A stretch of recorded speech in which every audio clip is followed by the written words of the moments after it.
Hello, this is Chartered Accountant Omkar Gadgil. So this video is for discussion on the proposed provision in the Finance Bill 2024. As you may be aware that there were very limited points which has really gone under the amendments or the changes, I would say. And the only one, but it's a significant one because this has been one of the most discussed point from the last few months. If you recollect, in the GST Council meeting, in the 50th, 51st, and 52nd Council meeting, the input service distributor and the distribution of credits in the same company or in the same entity across multiple registrations, which are referred to as distinct person under the GST law. There has been a lot of discussion around this particular aspect. Now, the primary issue being that the GST authorities had started making inquiries that whether the ISD registration was sought or not. And if it was not sought, then the questions were being raised as to why the ISD registration is not sought, or across the distinct person, that is the person holding same permanent account number and having a GST registration in different states, when the commonly consumed services were to be distributed, or the credit of the commonly consumed services were to be distributed, whether that distribution mechanism was being undertaken under the ISD, that is the input service distributor mechanism, or by way of issuing an invoice, which is commonly referred as cross charge. All the more, I would make it very clear that there is nothing in the law, or there is nowhere in the law where it has a terminology called as cross charge, but it is based on the entry in Schedule 1, which talks about the supply between the related parties and distinct person, more specifically without consideration. Now, in the light of this fact, a couple of circulars were issued back in the month of October and September, wherein the methods or mechanisms as to how the commonly consumed input tax credit was to be distributed was analyzed and clarified. Now, primarily, it was very much understood that the input service distribution mechanism through an input service distributor registration was not mandatory and it was emphasized that there was a need for introduction of a mandatory provision to make the ISD distribution compulsory. Now, till now, like from 1st of July 2017 till the time as I speak, because the bill is yet to be considered as a law, when the services are procured by one of the registrations in one of the states, but the benefit of that service or the consumption of that service is done by the other registrations belonging to the same entity, which is called as distinct person, the distribution of this input tax credit on this service, which is only accruing in one state, was happening either for some people who had already, for some taxpayers who had already taken the ISD registration, they used to distribute it through the ISD. And for some taxpayers, they used to distribute it through the cross charge mechanism, that is by raising an invoice across the states, by raising an invoice for the services. Now, the problem being that there was no harmony in the particular process followed. And there was, in fact, legally nothing wrong also in both the methodology. So, what was devised that as long as the service is supplied by a third party vendor. So, for instance, let's say that there is an advertisement service which is taken from an advertisement agency by a company having a registration in Maharashtra as well as registration across India in 10 different states. Now, the ad agency prepares an advertisement which is going to be for all the states, for the entire establishment located across all the states. But the ad agency used to raise only invoice on the Maharashtra registration. So let's suppose that the ad agency has issued an invoice of rupees 10 lakhs. There is a GST of 1,80,000 which is charged as 90,000 on it. Now that GST is credit is not really limited only to the state of Maharashtra, but the consumption of that service has happened across all the states. And in order to distribute this, because GST being a destination based consumption tax, the idea is to the extent the consumption happens in a particular state or a union territory, a tax which can be accustomed, a tax which can be apportioned on that particular value should also flow into that state. And therefore this distribution becomes important all the more. And then till now it was either happening through a ISD registration, or it was happening through a cross charge mechanism, or even in some cases it has not even happened. And therefore, now if it has not happened, of course there is a challenge, because then that can be still be questioned. If it has happened, maybe by way of cross charge or by way of ISD, I firmly of the opinion that right now nobody can really challenge that ISD was not taken as an incorrect thing or cross charge was done is a wrong thing. Till now, nothing is really something that I can say that is a mandatory thing, because the ISD provision were not there to give that impact in section 2, where the ISD definition is given, as well as in section 20, where the input service distribution credit mechanism is mentioned. Now, the very thing that happened in the last two council meetings, wherein the need was felt that okay, there has to be some, perhaps there was some necessity that there has to be some consistency in which the distribution is to be done. Now the question comes is that distribution of services or the distribution of input tax credit has to be across two things. One, that the input tax credit in respect of the services which are procured from a third party vendor. Second, the input tax credit in respect of the services which are internally self-generated services. For instance, if the head office is taking care of some aspect which is meant for the entire company, which is across the 10 registration, as I said, then that is something when the head office is doing a transaction or a head office is doing some service which is actually meant for all the entire organization across the 10 states, then that is called as an internally generated service. To the effect of circulars which were issued, we know that internally generated services are to be distributed through the cross charge mechanism only, and even the how the value should be determined and all that was also spoken over there. Now we are going to now more focus only on the third party services, because in the last two meetings and the circulars thereafter, it was only mentioned that in the council meeting specifically, it was mentioned that ISD will be made as a mandatory effect when the third party services being procured and commonly consumed for the entire entity across the multiple registration across the distinct person is distribution is to be done, ISD will be made mandatory. And in the lines of those meetings which had happened, in the lines of those declarations which were given, now the ISD provisions are proposed to be amended by way of this finance bill 2024. As I stated earlier, that we are firmly of the view that till the point as I speak right now also, even if you have not taken an ISD but the distribution was done through the cross charge mechanism or through a service mechanism wherein you have distributed the credit through issuing invoices across the distinct person, there should be nothing legally wrong in my humble opinion. In the light of this background, I would like to discuss the provision of ISD and the impact of the proposed changes in the provisions. Now, friends, the existing provision of input service distributor as specified in section 2 subsection 61 mentions input service distributor means the office of the supplier of goods or services or both, which receives a tax invoice under section 31 towards the receipt of input services and issues a prescribed document for the purpose of distributing the credit of central tax, state tax, integrated tax, or union territory tax on the said services to a supplier of a taxable goods or services or both having the same permanent account number, which typically talks only about distinct person. ISD has got nothing to do in case of a related person. It is purely about a distinct person. So this is very important to remember.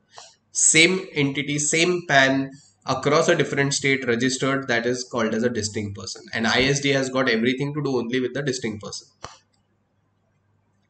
Now, when we say input service distributor, it is just a virtual registration. It is not a separate entity. It is just an additional registration which is taken only for the purpose of receiving input tax credit and distributing it across the entity in different states. Purpose being that since this transaction, since this particular registration has a limited impact, has a limited action plans, there is no outward supply through the ISD registration, there is no procurement of goods in the ISD registration, only procurement of services which are meant for or consumed by more than one registration of that same entity across the different places and who are registered person, across the different places of the registered person who are distinct persons, and that can be in any other state or it can be in any other union territory. The If I have a ISD registration in one state, then it is obvious enough that I need to have a regular registration also in that particular state. Point number one. Now, proposed provision in section 2 subsection 61. Input service distributor means an office of the supplier of goods or services or both which receives tax invoice. Now here something that was really catching my mind was that here they have not mentioned anything about invoice issued under section 31. It only says which receives tax invoice towards the receipt of services, towards the receipt of input services, including the invoices in respect of which the invoices in respect of which for the in respect of services liable under subsection 3 and subsection 4 of section 9, that is the reverse charge transaction under compulsive reverse charges and the reverse charges in case of inward supplies received from unregistered person, which is there in 9 subsection 4, for or on behalf of the distinct persons or on behalf of the distinct person referred to in section 25, and liable to be distributed in the liable to be distribute the input tax credit in respect of such invoices in the manner provided in section 20. So what has typically changed is that the definition has been broadened to include tax invoice towards the receipt of input service. Now this section 31 has gone. If you can see that invoice issued under section 31 goes away. It talks more about tax invoice being received. Even the transactions which are under the taxable under the reverse charge in the hands of the entity, but the benefit of which is endured or enjoyed by the other states also, that is the other registrations also of the same entity, that is by the distinct person. All such services, as long as they are received by one of the registration and it is enjoyed by the other the consumed by the other states also, that distribution will be through the input service distributor. Now the emphasis on compulsiveness of this section really comes in section 20. Section 2 is purely about the definition. So the connotation includes that the scope includes the primary invoices received from third party. Now see, there might, I'm going to stick to the same example as we discussed, that there is one unit in Maharashtra and there are 10 units, 10 registrations across the country. Now let's suppose Maharashtra is receiving some invoice from a third party vendor, which is like an advertisement agency. Then that advertisement service may be used by either all the 10 other registrations, or that advertisement will be used only for say 7 other registrations. Then the distribution has to happen only across those 7 registrations. Purpose being that since it is not necessary that every third party service received will be for all the entire entity always. No, not necessarily though. Like I said, if the advertisement agency service was only meant for 7 of those registrations, the ISD will take this entire ITC and it will distribute it to those 7 of the registrations. Now, some department may tomorrow come and challenge that no, you have to distribute across to all the 10. Now, even in the pre-GST regime, even in the GST regime under the process which is given earlier in the erstwhile section 20 or in the current section 20, I would say rather, before it is amended, the necessary point is, as long as that service is actually being consumed by that distinct person, only when then the distribution is going to happen. Now there might be a scenario that you have 10 registrations out of which 3 are giving exempted supplies and 7 are giving taxable supplies. But if the advertisement service has got nothing to do with those 3 units, I'm not going to distribute it across to all the 10 registrations. But something like auditor's services, that auditor's services are meant for the entire entity, whether you do an exempt business or a taxable business.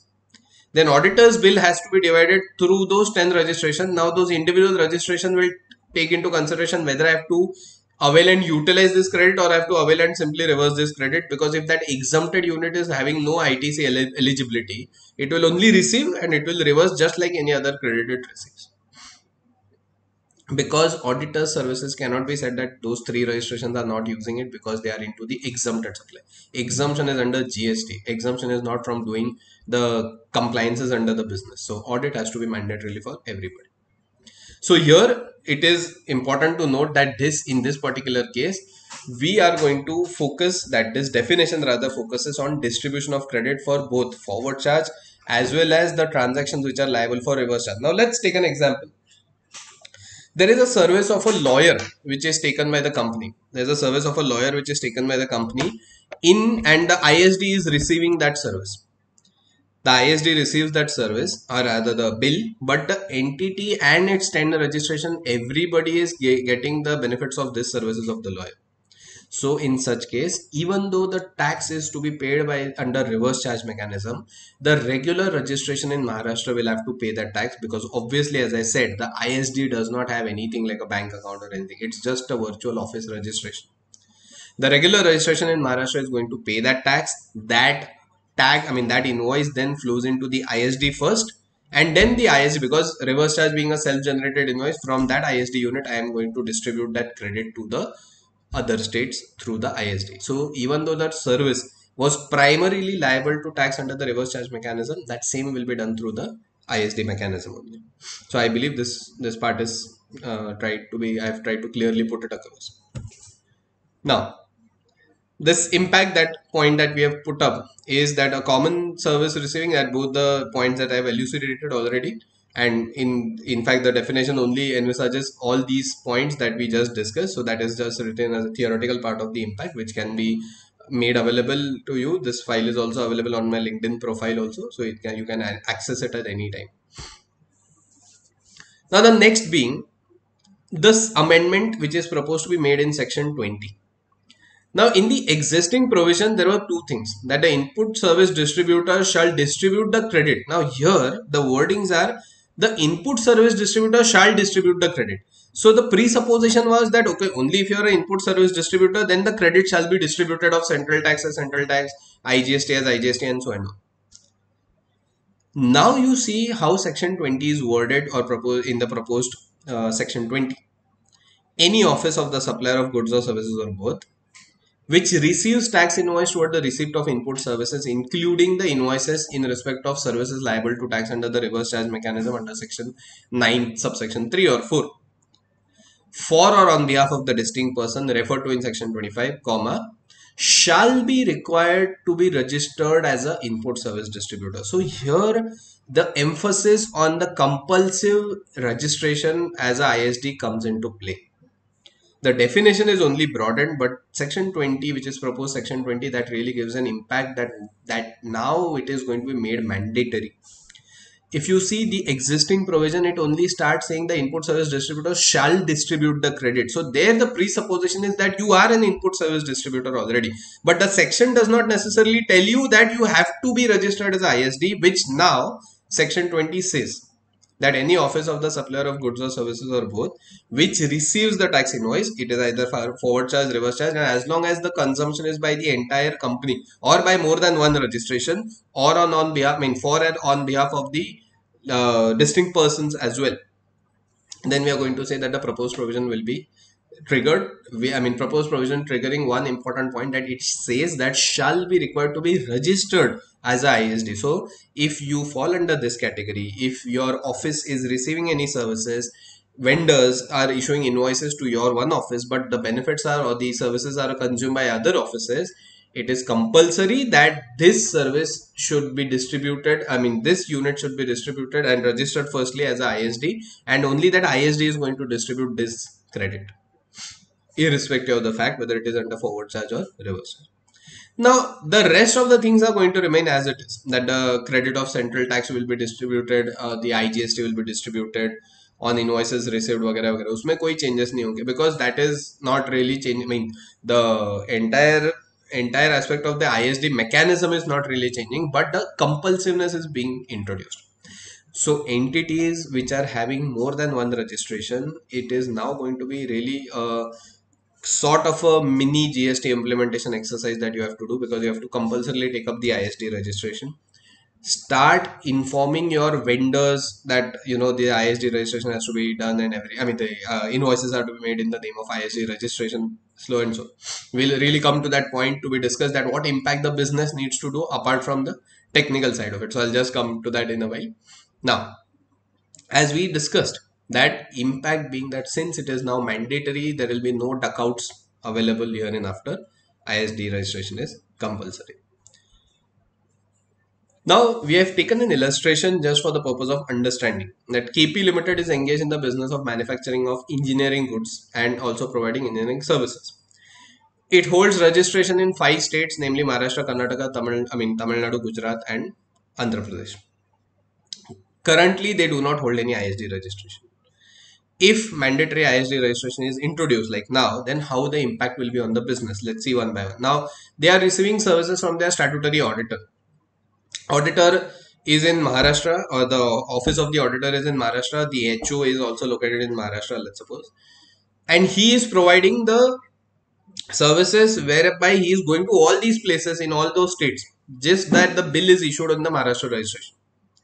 Here, since the service is received from a third party vendor, that is the auditor, but the benefit of this service is by all the registration, the credit has to be distributed to all the registration. One.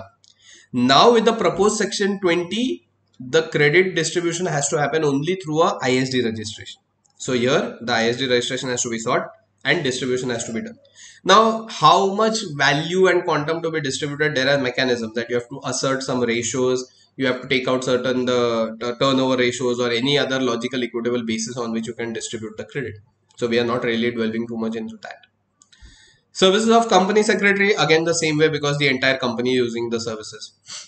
Now, services of travel booking assistance located in Maharashtra. We are saying that there is a travel desk which we have taken an outsourced service. Matlab, my entire company, whoever is going to travel, he just pings into that travel desk and they get a ticket sanction. Now, we are not really interested which airline, which train, whatever. We are only talking about services by the travel desk, which is an external service provider to us. So here that travel desk will have to tag along that okay, Andhra Pradesh से किसी ने booking किया है, तमिलनाडु से किसी ने booking किया है, वो तो आपको समझ जाएगा आपके इंटरनल कंपनी के I mean in any of your I think the ERP softwares you can get to know that okay, who has raised the ticket, from which state the ticket has come, you know. So when that travel desk person is going to send you an invoice, that invoice will receive a third party invoice that has to come to the ISD. ISD will distribute that travel desk, that travel credit, travel assistance credit through all your different registrations. Again, as I said, the logical equitable basis in this case would be okay, how many booking requisitions were made from which state, you accordingly distribute the credit. That will be the most specific way to distribute the credit in such case. Now, services by an advertisement agency, I just mentioned it to you some time back. So for the cause of brevity, I'm just skipping it for the while. Services of security received in the state of Maharashtra. Now I'm saying that okay, this security, and I'm assuming that it is coming from a body corporate, so no reverse charge fundas really I'm willing to introduce here. So the body corporate is issuing services of security services. Here we are saying that forward charge is applicable, but this security is only for the head office security. Now, security guard at the head office obviously have got no role to play with the unit in Karnataka or Tamil Nadu or Gujarat. So one cannot really argue that this is a common service. This is not a common service. So in such case, you will have to say that okay, there will be no need of bringing this thing to the ISD because it is not a common credit. So the point that we are trying to make, and likewise, I already mentioned to you about the lawyer's services, which is going to be under reverse charge. There specifically the lawyer services, even though they are going to be enjoyed by all the states or consumed by all the states, that bill, that tax payment will happen in Maharashtra, then that credit will be taken, then that credit will be taken by the ISD and distributed across the various states. Now the only point to mention that just because you have a ISD registration does not mean every service that you procure in the head office or every service that you procure that will be under the ISD. No. But the services which are common to more than one of the units, I mean of the registrations, then ISD will be mandatory. Now there are certain points that I really felt that these are something that needs to be really taken up, and for management maybe these are going to become important. So this compulsiveness, I already spoke about it, that it will be not there till the time this provision is made effective. So till now, if you are getting any scrutiny notices, you can very much say that okay, ISD, and if we have done by cross charge also, there is nothing wrong about it.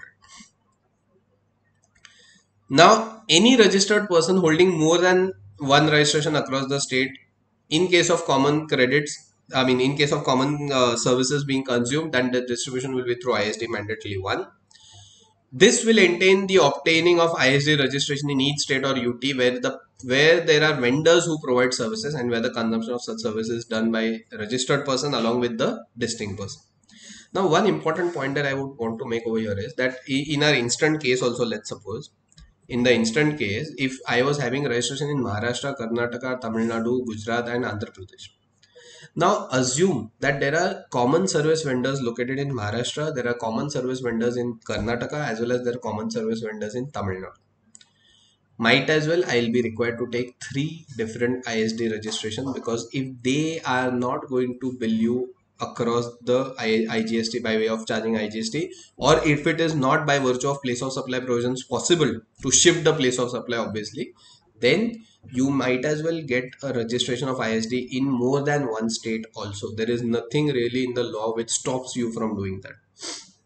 Because if you see, the provision also says any office of the supplier of goods or services or both which receives the tax invoice towards the receipt of input service, including the so and so services of ISD, shall be required to be registered as ISD. It is not limited only to the head office, it is not limited only to the corporate office. Any office receiving common services and which are going to be enjoyed by everybody, that will be under the ISD. Please remember this. So now what will be the challenge before the business? Inform your vendors, tell your accounts payable team that okay, this vendor has to be given the ISD registration number. The invoices have to come in the ISD registration only as long as they are pertaining to services. Believe me, for the initial 3 to 4 months, it is highly possible that your vendor does not issue you invoice in the ISD registration, he issues you invoice in the regular registration. The most ideal way to tackle this is, please ask him that since we have already informed you that our invoices will be required to be issued to in the ISD registration only, ask them to issue a credit note and get it done. If the persistence remains, then that credit gets accumulated in your regular registration. Okay. Problem is that now, since it is a mandate to distribute the common credit services through the ISD, it is very much necessary that the ISD should receive that invoice first, only when the distribution is going to be possible. So this is something which is going to be a challenging thing for the initial few months. Definitely it is going to be challenging. Even though the invoice may be received by the ISD, but for determination of eligibility under all the sections of, eligibility under section 16, like goods, the services are actually received. Then the invoices are, you are in possession of the invoice. All these conditions are very much mandatory. ISD does not have any privileged treatment under the law. Please remember one very important point: when your accounts payable team and your vendor management team is going to take it up, they inform only those who are the service suppliers to you the ISD numbers, because goods have got no place in ISD. The very name is input service distributor. So goods and capital goods vendors should not be definitely kept in loop. Now there is a possibility that some vendor may be a supplier of service to you also, he may be a supplier of goods to you also. Then it is extremely important for such vendors to be made on the alert mode, that when they are issuing any invoice with the SAC code, service accounting code, that has to go to the ISD as long as it is a common service nonetheless. All right, so this section 122, I'm not really too much inclined to discuss. All the more it is only for the manufacturers of pan masala, tobacco, and the similar products. And then the machines which are used, they are compulsively required to be registered. That is, and if in the apps, if in the lapse of any being done, then of course it is required that they are going to face the penal consequences. That is extendable up to even 1 lakh rupees per machine, which is not so registered. So it is definitely something very huge. So friends, I've tried to discuss the ISD mechanism. Now this particular image is only to show that picture abhi baki hai mere dost, because we only had an interim budget right now. The final budget will be possibly proposed in the month of July or August, and that time we are going to have a flurry of the amendments really. So here I would like to stop my discussion on this topic. I believe it was something that I could create a value addition to, and whether I have or I have not, kindly do let me know. For any discussions to be made, kindly feel free to reach out to me. My contact details are here. So thank you so much all of you. Have a good day ahead. Jai Hind.